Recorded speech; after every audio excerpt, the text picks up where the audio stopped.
Top of the morning to you laddies. How the heck does he manage that every episode? Anyhow, welcome back to Underlab. What's better than completing Undertale on a pacifist run? Killing everything on the genocide route perhaps? No, it's Toriel's Butterscotch and Cinnamon Pie of course. Fortunately, we get a slice of the stuff at the end of the game, which lets us know we just accomplished a truly happy ending. Toriel isn't the only chef in Undertale, however. There is of course the renowned spaghetti-naire, Papyrus, amidst a whole host of other characters who can cook. Now, what you may not know is that a lot of food in Undertale is inspired by real-life counterparts. I thought it might be fun to find out what the food we see in Undertale actually looks like, and in cases where it's something completely made up, my Photoshop skills should be able to carry us through. So if you're after Italian cuisine, or just a cheap burger with sprinkles of glitter, you're in the right place. Let's find out what Undertale food is in real life.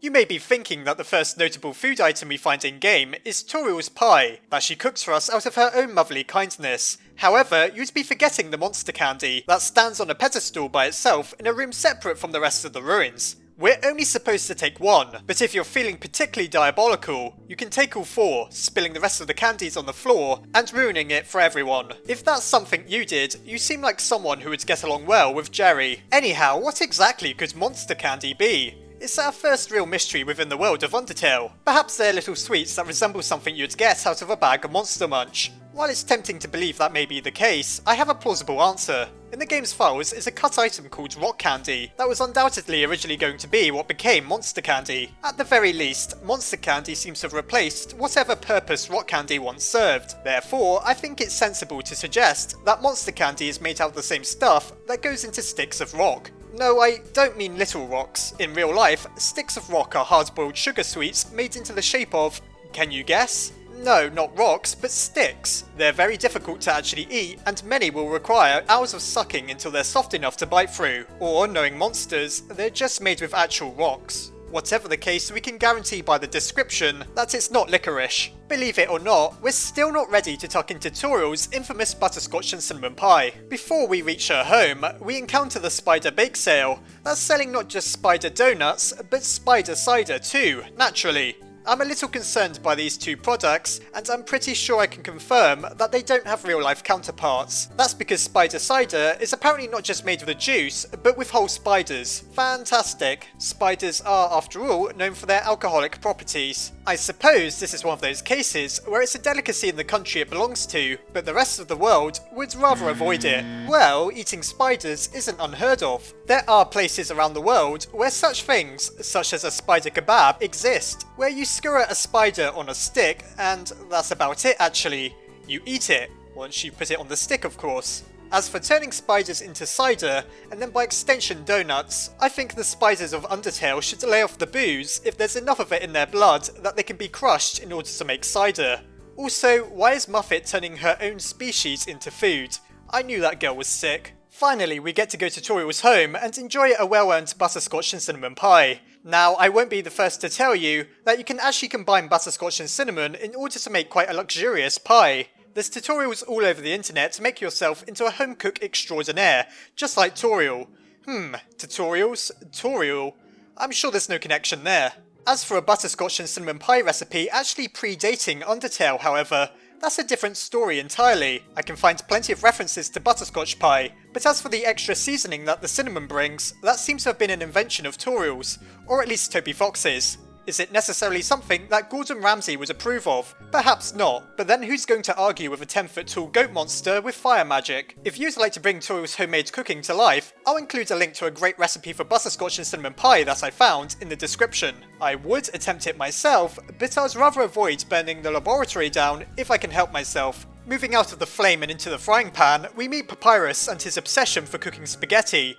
Unfortunately, he doesn't seem to be terribly good at it. His brother Sans hopes that he might one day cook something edible. Now naturally, spaghetti bolognese exists in real life. It's a dish from Italy that's just as well known in 5-star restaurants as it is in a student's kitchen. Evidently though, Papyrus's efforts need some work. We know Papyrus gets his wish of a brand new car at the end of Undertale, but does he ever become a professional chef? Well, in fan comics perhaps. I don't know about you, but it surely must be pretty hard to cook good food as a skeleton. Not only can you not smell what you're cooking, but you can't taste it either. That's sort of what a nose and tongue is for, after all. Maybe with Frisk's assistance and a generous helping of determination, Papyrus's spaghetti really will be edible one day. Oh right, so in Undertale, snow is apparently a tasty treat. The snowman we encounter gives us a part of him, asking that we take it to the end of the world. However, if in a spot of bother, we can eat that part in order to regain health. The snowman will never get his wish, but it's better than us dying, I suppose. Is snow really edible then? Well, not quite. Firstly, you'd have to make sure that it's completely clean, and there's no way of really telling. Even if it was, it's just going to taste like extremely cold, mushy water. A much more sensible idea would be to just freeze water and have ice cubes in your drink. Eating raw snow off the ground is not something I recommend, particularly if the snow is yellow. Speaking of cold food, I'd be amiss to forget the Nice Cream Guy. The Nice Cream Guy sells his own brand of ice cream called, well, Nice Cream. The entire character appears to be a satire of the sorts of promotions fast food venues will do in order to score or keep customers. Don't forget his punch card scheme in Waterfall. Also in Waterfall we find that there's 21 different flavours of nice cream. This seems pretty standard for ice cream. If you've ever been to somewhere dedicated to selling this stuff before, you'll likely have noticed that there's always dozens of flavours to choose from. My personal favourite is mint with chocolate chip. As for the brand Nice Cream, it may just be a little on the nose. It isn't too hard to see why the Nice Cream Guy's business isn't taking off, considering his lack of tact. Okay, so I'm not going to cover all of the food in Undertale. Let's take a look at some of the weirder stuff before stopping though.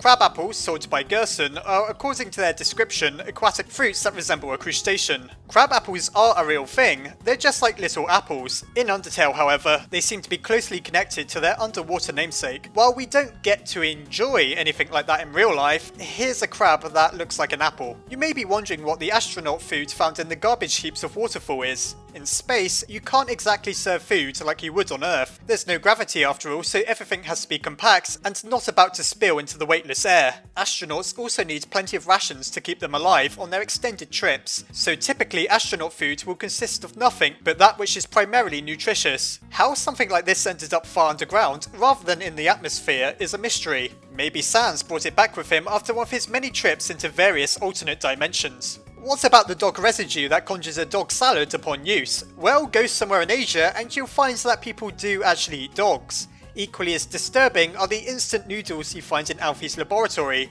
Believe it or not, people in America and Europe really do eat instant noodles. Shocking, I know. Sans hot dog stand seems pretty standard fare. However, he does also sell hot dogs made out of water sausages and hot dogs made out of cats. Once again, this seems to be satire on fast food, suggesting that any old rubbish might be packed into a hot dog. Is this true? Sadly, yes. There's been cases all over the world of various meat products actually having all sorts of disgusting things in it, from crushed insects to the meat in lasagnas actually being horse meat. What a time to be alive. The junk food sold by Bratty and Catty probably isn't what we'd typically call junk food. Rather than it being a kebab or a cheap burger, it seems that the two dealers in garbage are literally selling food that they found thrown out somewhere. Suffice to say that yes, you technically could eat food found in a bin. That's really not something I'd advise though. As for actually attempting to sell such literal junk food, well, only in Undertale. What about the infamous Clam Burgers sold by the Metaton brand Burger Emporium? Apparently they're literally made out of glitter and sequins. While I can't think of any brand of burgers so ostentatious, Toby Fox is no doubt taking yet another jab at fast food, suggesting how extremely tacky places that sell burgers tend to be. Metaton's burger outlet seems to take everything that's bad about McDonald's, Burger King and KFC and mix it all into one, with its high prices, extremely unhealthy food, and questionable employees. Lastly, this video would be incomplete if I failed to mention the steak in the shape of Metaton's face. I don't know any restaurant or diner in real life with an owner so narcissistic that they cook steaks in the shape of their owner's face. Not only that, but it's the most expensive item on the menu at Metaton's Burger Emporium. If for whatever bizarre reason you'd like to make your own steak in the shape of Metaton's face, all you need is one steak and one Metaton, as apparently they're made by literally having Metaton press his face against the meat. I'm inclined to believe the only reason Metaton's Burger Emporium hasn't gone out of business yet is because they're the only place selling burgers in the underground. Perhaps Sans should start up a competitive franchise.